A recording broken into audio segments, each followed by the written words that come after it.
వీలైతే ప్రేమిద్దాం డూడ్. ఏమేముంది, మహా అయితే తిరిగి ప్రేమిస్తారు.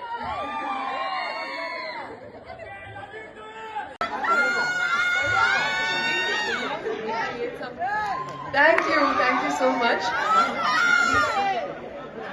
మా జీవితంలో మోస్ట్ ఇంపార్టెంట్ డైలాగ్. ఎందుకంటే లైఫ్ ఎలా బతకాలి, సినిమాలు ఎలా తీయాలి కూడా మేము యూవీ క్రియేషన్స్ నుంచి ఏ సినిమా వచ్చినా మేము అంతే ప్రేమతో చేస్తాం.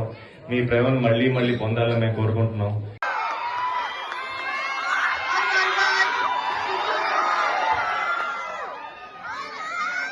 చాలా చాలా సంతోషం. అంతే ఇంటెంట్ తోటి ప్రేమతో చేసిన సినిమా సెలబ్రేట్ చేసుకోవడం ఇక్కడే స్టార్ట్ చేయడం. మా సక్సెస్ టూర్ ఇప్పుడు మొదలైంది. ఫస్ట్ ఇక్కడే సెలబ్రేట్ చేసుకుంటాం, రేపు హైదరాబాద్కి వెళ్తున్నాం. And that's how special you guys are. Love no డౌట్లు, కానీ నమ్మి చేసాం. ఎందుకంటే నీకు మా సీఎంఆర్ లో మాట్లాడుతూ వైజాగ్ నమ్ముకుని హైదరాబాద్కి వెళ్తా అని చెప్పాను నేను.